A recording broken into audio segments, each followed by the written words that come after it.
There's a new horror game coming out, guys, called Post-Trauma, and this is a game coming to us published by zrotv, and I'm really intrigued by this one. This is one, guys, that kind of flew under the radar on, in terms of games that I was really tracking. And as we were getting more and more information, I'm getting more excited about it. And I'm sure a number of you are as well. Let's talk about it and let's have a real conversation about it. Let me know what you guys think about Post-Trauma in the comment section down below. So let's get into it. So in an article, guys, coming to us from Bobby Anhalt of Game Rant, an intense atmospheric horror game reminiscent of the Resident Evil series gets a new eerie trailer and a 2024 release date.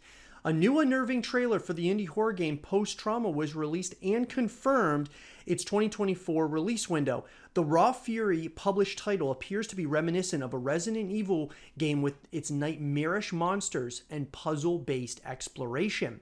Announced to be in development back in 2021, Post-Trauma claims Silent Hill to be a major influence. While that comparison certainly makes sense, the fixed camera horror adventure has been shown off several times since and drawn comparison to the acclaimed Resident Evil franchise as well.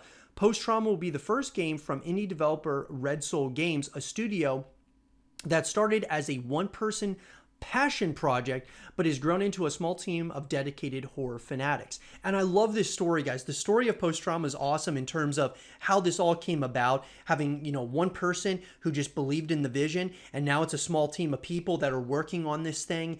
And I love hearing this because it kind of reminds me of Quantum Air. You've got four brothers that just wanted to make something really special, and this kind of reminds me of that. And so the nearly minute-long trailer follows Roman, a middle-aged train conductor, as he looks to find his way out of a strange and horrifying location.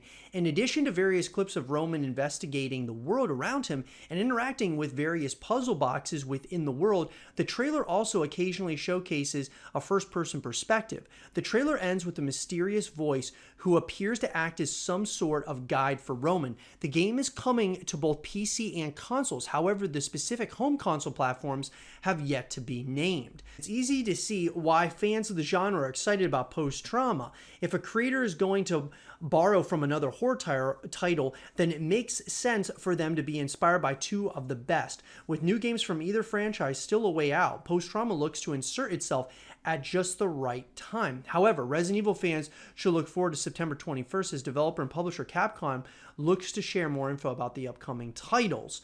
So, look, I gotta say, guys, this is a game that I believe has a lot of potential to become a long-withstanding franchise.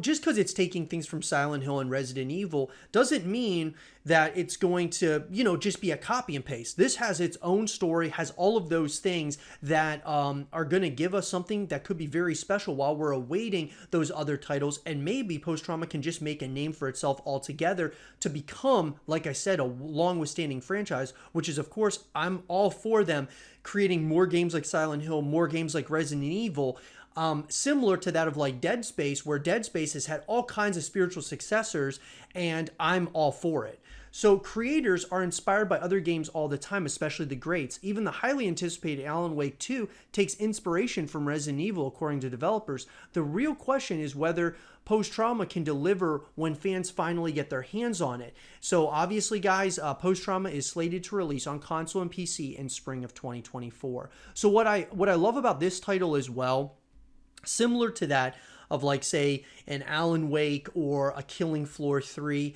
what's really cool about it is that they're giving us, gameplay, they're showing us what this game is kind of about, but they're still keeping a lot of things under wraps. They don't want to just release everything to, give us everything all at once, and that way when the game releases, we feel like we've already played the game. They're keeping a lot of mystery behind this, and I think that's awesome because when we dive into it in spring of 2024, hopefully they're able to keep that release date window, and we get this game in the spring of next year. It's a really good time to be a horror fan, guys. Let's just put it that way. Let me know, though, like I mentioned in the beginning, what do you guys think about Post-Trauma? What are you most excited about, and what do you think? Do you think that this game could become a long-withstanding franchise? Let me know in the comment section down below. And for more Post-Trauma content and videos, stay here with zrotv.